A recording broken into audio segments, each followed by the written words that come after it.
noite para todo mundo. Eu quero louvar a Deus pela vida de cada um e também por esse momento. Eu creio que tudo isso coopera para o bem. Eu creio que isso tudo é muito bom. Tudo que nós fazemos aqui é tudo para honra e glória do nome dele. E vamos orar. Em nome de Jesus, Pai, muito obrigado, Senhor, por esse momento. Senhor, muito obrigado porque o Senhor sonhou com isso aqui mesmo antes de nós imaginarmos. Senhor, obrigado porque cada vida que está aqui, Senhor, é importante para o Senhor. Eu sei disso, Pai, porque o Senhor nos criou com um propósito e eu tenho certeza que esse momento, Pai, não é em vão, não é só mais um, mas é desenhado e completamente feito por Ti. Por isso nós Te agradecemos, Pai. Senhor, eu oro, toca corações nessa noite. Toca vidas, Pai. Nos transforma pela Tua poderosa palavra. Em nome de Jesus. Em nome de Jesus, ache em nós, Pai, território de habitação. Ache o nosso coração como terra fértil para a Tua semente da Tua palavra, Pai. E faça chover, faça aquilo que Tu queres fazer nesse momento. Em nome de Jesus, que a Tua presença ela venha a ser ainda mais, ainda maior, Espírito Santo. Em nome de Jesus, em cada vida, em cada lar, em cada coração. Em nome de Jesus. Nós viemos estar expostos à Tua realidade. Em nome de Jesus. Amém. Então, hoje nós vamos falar um pouquinho de arrependimento. Aqui eu já quero entrar na palavra. É incrível como a Bíblia, na verdade, ela mostra para nós um caminho muito incrível e que diz respeito a nós mudarmos as nossas atitudes, a nossa visão, a nossa cosmovisão, a visão que nós temos do mundo e a partir de Jesus. Sabe, é incrível como Jesus ele nos manda e nos direciona para um caminho completamente bom e completamente perfeito, porque Ele fez esse caminho, sabe? Nós precisamos entender que Deus ele é o Criador de todas as coisas e tudo que Ele criou é perfeito porque reflete a própria identidade de quem Ele é. Então o caminho que Ele tem para você é perfeito por isso. Ele nos direciona aí e o arrependimento está totalmente ligado a isso, porque o arrependimento é um dos fatores, é uma das primeiras atitudes que antecedem qualquer relacionamento com Deus. Sabe, a Bíblia vai nos mostrar que o arrependimento genuíno, ele precisa vir antes até mesmo do que uma comunhão com Deus, porque é a partir daí que nós temos a direção dele. E sabe, quando nós falamos de arrependimento, já vamos deixar uma coisa clara aqui, quando nós falamos de arrependimento, isso não tem a ver com apontar ou com jogar sobre você uma culpa ou um fardo, um jugo, um peso sobre as suas costas de culpa. Não, porque culpa ela gera remorso, mas não tem a ver com isso, sabe? Tem a ver com entender que na verdade existe perdão da graça, perdão pela graça de Deus, sabe? Falando de arrependimento, isso não tem a ver com culpa, mas perdão de que pela graça de Deus nós podemos receber esse perdão. Nós podemos sim nos arrepender, porque existe perdão, sabe?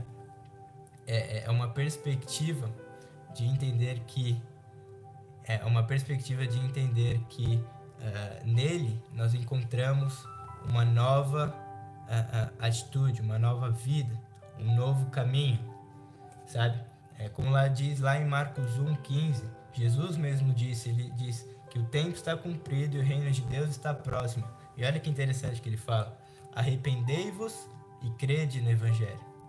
Ou seja, o arrependimento ele está intimamente e completamente conectado com a fé, com o crer no Evangelho de Cristo, sabe? E isso nos leva a entender que é extremamente importante essa prática constante, sabe? Em Atos 3:19, a partir do 19, o versículo 20 também fala assim: arrependei-vos, pois, e convertei-vos para serem cancelados os vossos pecados, e a fim de que, ou seja, mostra o propósito de se arrepender e de se converter, a fim de que da presença do Senhor venha tempos de refrigério, sabe? Nós estamos vivendo num tempo em que talvez essa palavra refrigério seja muito difícil de ser colocada em prática. É muito difícil porque nós vemos num tempo de crise, sabe? Principalmente na saúde, mas nós vemos como, por exemplo, toda essa questão de pandemia e essa questão de isolamento, como isso trouxe danos graves, por exemplo, para a economia, por exemplo, para a sociedade, sabe? Para as famílias, como isso trouxe dano para a segurança, sabe? Famílias estão sendo destruídas por conta de simplesmente ficarem isolados dentro de casa. O número de, por exemplo, o número de divórcios aumentaram, o número de violências domésticas aumentaram. A gente vê o quanto esse tempo, na verdade, parece ser tão prejudicial, mas a Bíblia, ela vai ao contrário das circunstâncias do mundo, sabe? Não é que a Bíblia, ela nos coloque em uma utopia, não é disso que eu estou falando, mas ela mostra que em Deus, mesmo em tempos de crise, há refrigério, há restauração, há renovação. Nele nós conseguimos ter uma perspectiva diferente, e o arrependimento está ligado a isso. Como nós lemos, arrependei-vos e convertei-vos, para que do Senhor venha tempos de refrigério, sabe? E a Bíblia, ela vai nos mostrar um princípio de arrependimento muito forte, conectado a tudo isso que nós estamos falando. Abre lá sua Bíblia comigo, lá em Salmos 77, a partir do versículo 9. Salmos 77, a partir do versículo 9, mostra um princípio muito claro de que perspectiva, de que olhar, de que visão nós precisamos ter e como isso está ligado ao arrependimento. A partir do 9 diz assim, o Salmo de Asaf, diz assim: esqueceu-se Deus de ser benigno? Ou na sua ira terá ele reprimido as suas misericórdias? Então disse eu: isto é a minha aflição. Mudou-se a destra do Altíssimo. Recordo os feitos do Senhor, pois me lembro das tuas maravilhas da antiguidade. E considero também nas tuas obras todas e cogito dos teus prodígios. Versículo 13.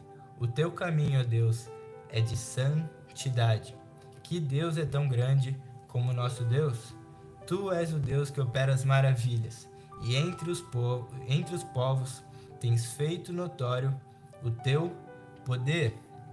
Antes da gente entrar no princípio, contextualizando aqui, Asaf, ele está numa oração, né, num Salmos, e mostra aqui que na verdade ele está angustiado.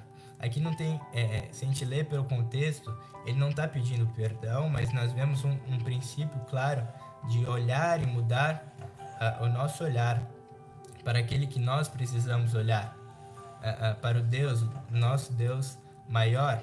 E aqui ele está então nesse momento de aflição e sabe, ele está se perguntando e na verdade se interrogando, questionando a ele mesmo: será que Deus mudou? Ou será que ele parou de ser bom? E na verdade, eu imagino que aqui ele está pensando e aí na verdade ele recebe a revelação, sabe? Quando ele diz: isto é a minha aflição. E aqui a gente vê um princípio muito claro. Primeiro, ele enxerga a ele mesmo. Quando ele fala lá no verso 10, isto é a minha aflição, na verdade o que ele entende é que esses pensamentos questionadores, esses pensamentos muitas vezes duvidosos a respeito do próprio Deus e, sabe, da bondade dele, na verdade vinha dele mesmo, na verdade vinha de mentiras da própria mente dele, sabe? Mas aí ele consegue mudar a perspectiva, porque ele olha, isso é a minha aflição, quer dizer, esses são os meus pensamentos, isso é o meu pensamento, a minha mente falha. Mas então ele troca a perspectiva, ele passa então a olhar e enxergar a Deus. Versos 11 e 12 ele diz: recordo os feitos do Senhor, pois me lembro das tuas maravilhas da antiguidade, e considero também nas tuas obras todas, e cogito dos teus prodígios. O que ele está falando aqui? Que agora o reconhecimento já não está mais na dúvida, o olhar e a perspectiva já não está naquilo que ele considerava que estivesse acontecendo, mas na verdade o olhar dele agora muda para Deus. Então, primeiro, ele reconhece que nele mesmo ele é falho e os seus pensamentos muitas vezes são duvidosos, mas aí então ele enxerga a Deus e vê que nele a bondade continua. Aquele Deus que fez as maravilhas na antiguidade é o Deus que está operando maravilhas entre os povos hoje. E isso leva ele a uma mudança de entendimento e leva ele a um novo caminho, sabe? E existe uma coisa aqui que a gente vê a respeito dos pensamentos que na verdade eram mentiras, né? Porque a gente vê ele se questionando de como será que Deus ele parou de ser bom? Será que Deus ele parou de ser ele mesmo? Será que ele está negando a ele mesmo, cara? Eu conhecia aquele Deus que fazia tantas coisas boas para mim, talvez esse seja teu pensamento hoje. Eu conhecia aquele Deus que, cara, tem um testemunho muito incrível com esse Deus, com esse tal de Jesus. Lá no passado, mas será que ele mudou hoje?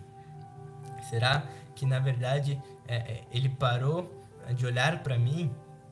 Será que ele está ocupado demais com outras coisas e eu não sou tão importante? E esses pensamentos começam a vir e isso são mentiras lançadas pelo próprio diabo. Deixa eu falar uma coisa, o diabo ele não é inteligente. Ele pode até ser espertinho, mas ele não é inteligente. Ele sempre vai agir da mesma forma, lançando mentiras. Sabe, a gente poderia usar muita palavra ruim para falar do diabo, mas a palavra mesmo, a Bíblia, vai falar que ele é o pai da mentira. A Bíblia está ressaltando que o que ele faz e o seu modo de agir, ele lança mentiras. Talvez mentiras que no começo pareçam insignificantes, pareçam pequenas, sabe? Mas que vão se acumulando e vão, na verdade, corroendo a nossa mente até a gente chegar na dúvida. E quando nós chegamos na dúvida, é muito fácil nós irmos para o medo. Sabe, esse nem era o foco da palavra, mas sinto que alguém precisa ouvir isso e está declarado. Sabe, ele vem para nos trazer dúvida e para nos trazer medo, mas Jesus ele vem com a perspectiva diferente, de que nele a verdade, e de que nele a vida, e de que nele há um novo caminho. Sabe, Jesus ele vem para mudar e para responder, na verdade, essas dúvidas. A tua dúvida é, será que Deus parou de ser bom? E Jesus vem com a resposta, não, eu ainda estou aqui. Não, eu ainda estou com os meus olhos literalmente sobre vocês. Sobre cada um de você. Porque é propósito dele de que você nasceu, de que você tenha nascido. Isso é propósito dele que você carrega dentro de você. Sabe, existe um vazio dentro de você que só Jesus pode preencher, porque você é feito à imagem e semelhança de Deus. Sabe, o diabo ele pode vir com mentiras de que talvez você não seja amado, ou de que talvez você pense que você não é aceito, ou de que você não tem amigos, ou de que talvez até você não seja bonito. Ele possa vir com mentiras lançadas ou talvez coisas assim, você não é rico o suficiente, ou você não tem o suficiente, então você precisa buscar mais. Cara, pode ter 1000 barreiras de mentiras levantadas sobre você. Existe uma pessoa que quebra todas elas, é Jesus Cristo. Isso parte do arrependimento, sabe? Então ele passa a enxergar a Deus, ele passa a olhar para ele mesmo, ver que ele é pequeno. Ele olha para Deus e vê o Deus tão grande que ainda está com ele. E o perdão é isso, é ter essa mudança de perspectiva. E além disso, existe um convidar, existe um chamar de Deus a um novo caminho. Sabe, lá no verso 13, ele fala assim, então ele recebe então o entendimento do novo caminho. Ele fala, o teu caminho, ó Deus, é de santidade. Asaf, ele então passa a enxergar a Deus, ele passa a enxergar o caminho correto, já não mais de dúvidas, mas de verdade, de santidade, de fatos concretos. O arrependimento, porque o arrependimento ele não é só um evento. Ir para um novo caminho mostra que o arrependimento ele não é só um evento, ele não é só hoje, mas ele é hoje, ele é amanhã, ele é depois de amanhã, ele é constante, porque isso nos vai nos tornando santos. Isso é o caminho de santidade, sabe?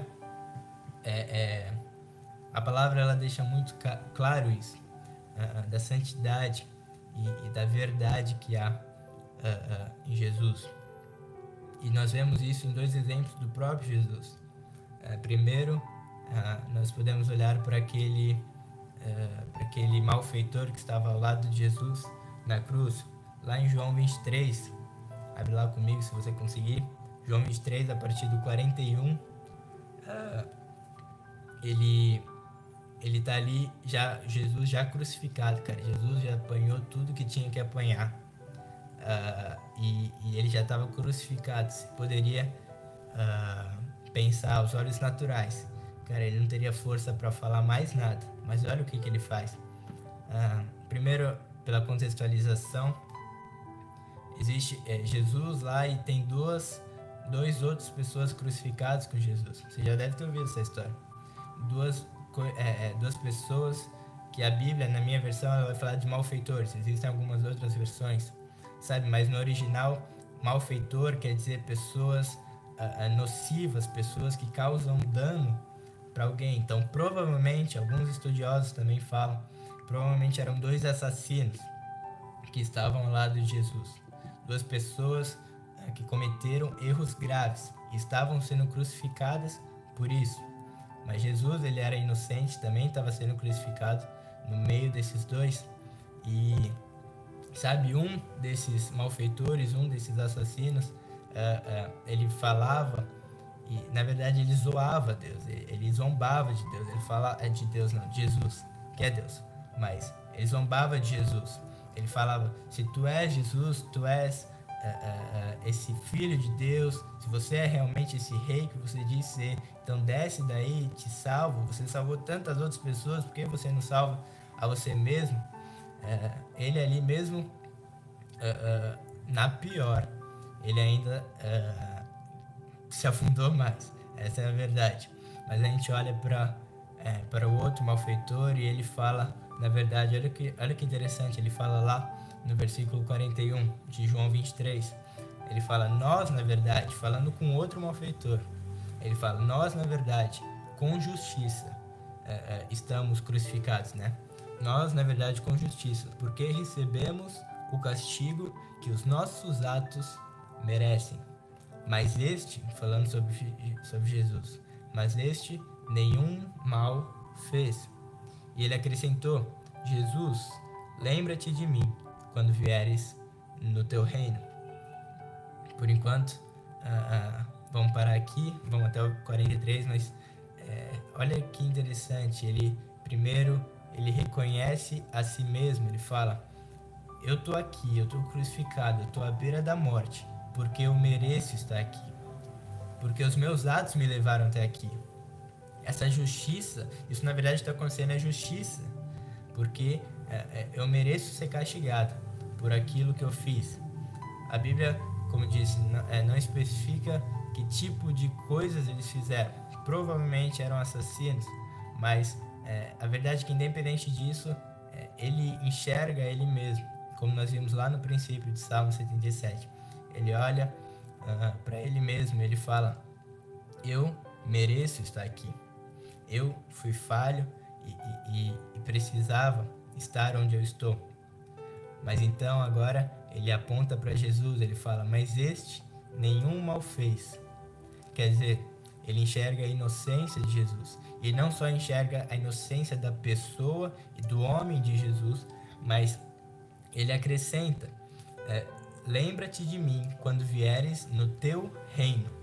Ou seja, ele não só reconhece Jesus como a pessoa e como ser humano que estava ali crucificado, mesmo inocente, mas ele reconhece Jesus como rei. Ele reconhece Jesus que ele realmente era. Ele olha para si mesmo e enxerga a falha, mas ele olha para Jesus, enxerga o poder, enxerga a majestade, enxerga o reino. E olha o que Jesus responde, cara. Jesus, ele tava, ele tava cansado. Jesus, ele tinha apanhado muito. Jesus, ele tava ali no seu, como humano, como ser humano, como carne que ele se tornou. Jesus, ele tava ali sobrecarregado. E não só no corpo, mas aí já pensando também no propósito que ele estava fazendo ali. Ele estava sentindo dor no corpo, na alma, no espírito. E olha o que Jesus ele fala para esse malfeitor que reconhece a si mesmo. Jesus lhe respondeu: em verdade te digo que hoje estarás comigo no paraíso. O malfeitor, ele reconhece a si mesmo. Ele olha para Jesus e então ele tem um novo caminho. Ele estava à beira da morte, provavelmente ele iria para um lugar de morte eterna. Mas Jesus, pelo arrependimento dele, Jesus ele muda o caminho. Ele muda agora o destino desse homem. Agora o que antes seria a morte eterna, agora estarás comigo no paraíso, ainda hoje. Uau, que incrível, que lindo, na verdade, é esse Jesus. E eu só quero fazer uma correção. Eu falei João 23, é Lucas 23, tá bom? Desculpa. É Lucas 23 que tem essa passagem. Então, Jesus, o malfeitor, ele olha para si mesmo, ele reconhece Jesus e ele tem o seu caminho, a sua perspectiva, o seu destino mudado. Isso é o arrependimento. Quando nós olhamos para nós, quando nós vemos que em nós mesmos, cara, nós estávamos condenados, mas Jesus, pela sua infinita graça e bondade, a ponto de que mesmo morrendo, isso aconteceu não só com o malfeitor, mas com todos nós, mesmo morrendo, ele conseguiu trazer vida e uma nova perspectiva e um novo caminho para nós, sabe? E nós olhamos para Jesus, para um outro exemplo também, que é Zaqueu, lá em Lucas 19.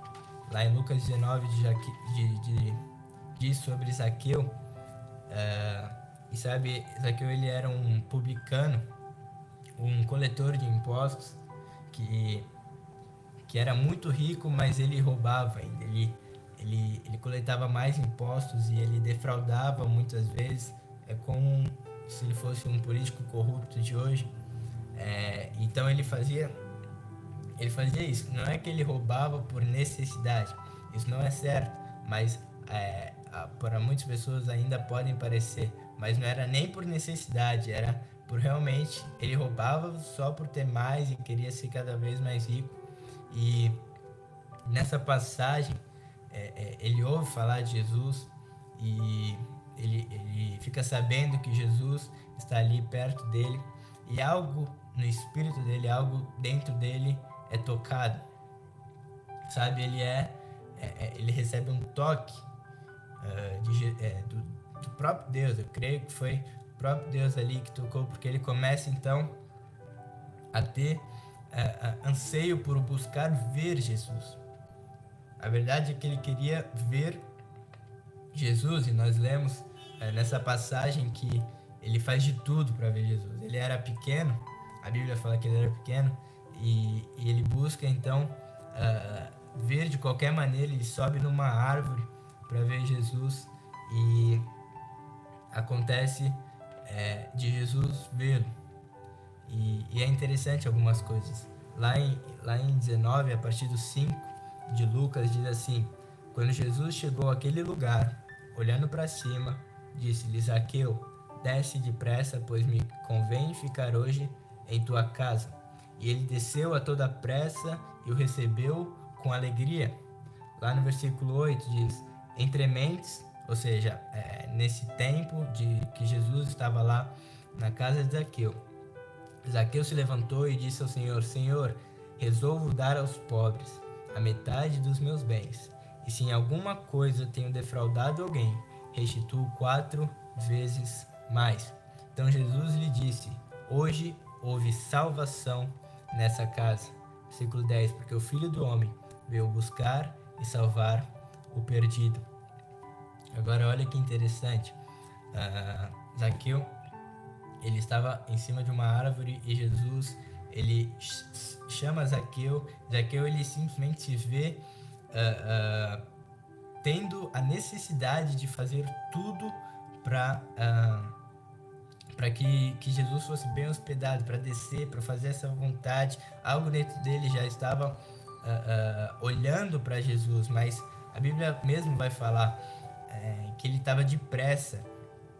E sabe, então eu imagino, ela não especifica, mas eu creio que ele devia estar completamente ansioso, ou realmente fazendo tudo na pressa, de eu preciso fazer a melhor coisa, ajeitar a comida, ajeitar o lugar, a minha casa, eu preciso estar fazendo. Às vezes a gente está assim, né?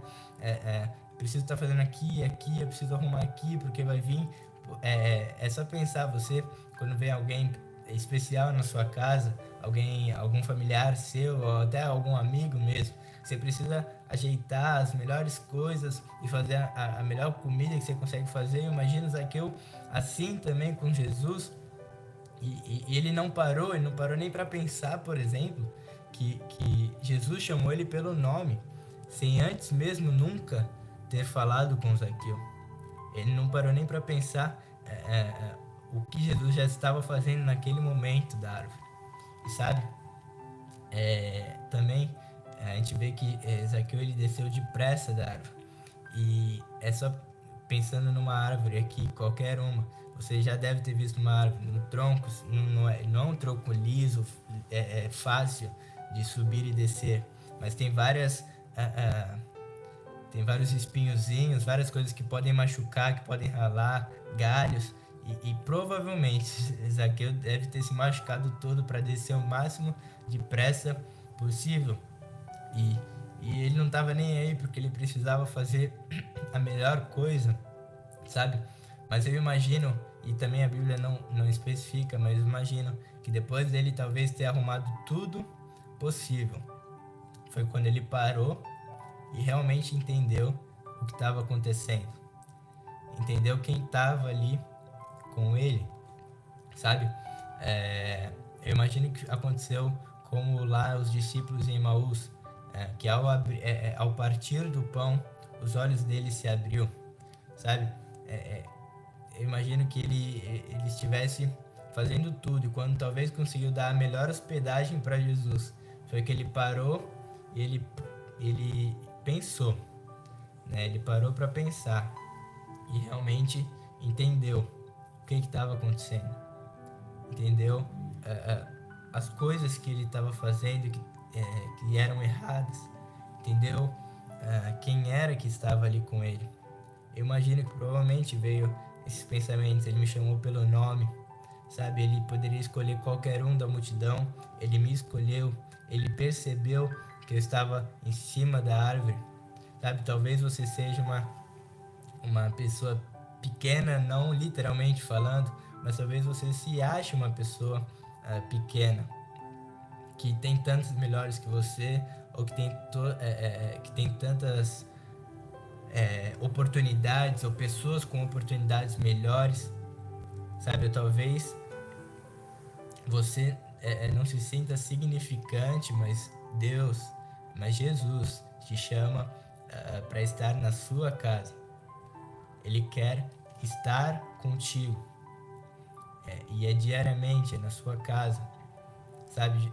Zaqueu, ele não estava num templo, Zaqueu, ele não estava num tabernáculo, Zaqueu, ele estava em cima de uma árvore, e ele foi chamado para ir para a casa dele. Não teve nada muito espetacular, mas só a presença de Jesus já transformou a vida de Zaqueu. E a partir daí que ele entendeu a necessidade de ser mudado e de se arrepender daquilo que antes ele cometia. Sabe, eu imagino que Zaqueu, ele parou e veio a revelação sobre ele das coisas erradas que ele fazia. Quando ele fala lá, tudo aquilo que eu defraudava, se eu defraudava alguém, eu quero restituir 4 vezes mais. Quer dizer, ele estava disposto a abrir mão de tudo, só para talvez se parecer mais com aquele que estava na casa dele naquele dia, se parecer mais com Jesus. Sabe, isso é o arrependimento. Nós olhamos para nós mesmos e naquilo que talvez nós reconhecemos, sabe, não diz respeito a uma falsa perfeição, mas nós temos coisas para melhorar. Quando nós reconhecemos isso com um coração completamente genuíno, completamente sincero, e diante dele, e nós passamos a olhar para ele, para Jesus, como ele é, então nós temos um novo caminho. Aquelas coisas antigas que nós fazíamos, nós já trocamos a visão, nós já mudamos para aquilo que realmente nós vamos passar a fazer em Jesus, sabe? E esse perdão, esse arrependimento, existe perdão para qualquer tipo de arrependimento que venha genuinamente. Quando eu falo qualquer tipo, é qualquer tipo de situação, sabe? Talvez você esteja numa situação como Zaqueu, ou talvez você seja, talvez como malfeitor ou qualquer outra coisa que importa. Isso não diz respeito a literalmente você dar os teus bens, mas o que diz respeito aqui, o que faz sentido é que o arrependimento, ele foi genuíno e ele trouxe uma nova perspectiva e um novo caminho, sabe? Esse arrependimento que vem com o perdão de Jesus, com o perdão de Deus, ele gera também uma mudança, sabe? É o que está escrito lá em Tito 2, no versículo 11 e no versículo 12, diz assim: porquanto a graça de Deus se manifestou salvadora a todos os homens, educando-nos. Ou seja, ela não só salvou, ela não só perdoou, ela não só se manifestou perdoadora, mas ela nos faz mudados, ela nos faz sermos transformados, educando-nos para que, renegados a impiedade e as paixões mundanas, vivamos no presente século sensata, justa e piedosamente. Ou seja, quando nós nos reconhecemos, quando nós olhamos para Jesus e para essa graça que foi manifestada, nós temos então, isso precisa ser gerado em nós, arrependimento, para que a nossa perspectiva, através do perdão, seja transformada e nosso caminho seja levado, seja mudado para aquilo que é perfeito da parte de Deus. E esse novo caminho gera em nós uma nova pessoa, segundo o DNA de Cristo, segundo aquilo que Ele nos chamou para ser. Amém? Amém. Agora eu quero orar por você e que venhamos a sermos transformados pelo toque e e pela revelação da palavra de Deus. Amém? Feche seus olhos se você puder e estende as suas mãos comigo e vamos orar.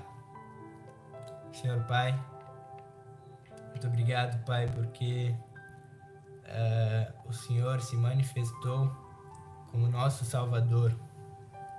O Senhor é nosso Salvador, Pai, e o Senhor nos chama para nos arrependermos, não simplesmente como um juiz mau, mas como aquele Pai que perdoa, como aquele Pai que nos leva a um arrependimento e nos leva a uma transformação de caminho, a uma transformação genuína, Pai. Senhor, muito obrigado, porque em Ti há perdão. Senhor, nos perdoa, Pai, porque nós reconhecemos que nós muitas vezes somos falhos, Pai, nós somos pequenos, que muitas vezes, Pai, há coisas dentro de nós que talvez foram até mentiras geradas, Pai, dentro da nossa mente. Senhor, mas eu oro, quebra agora toda mentira no nome de Jesus.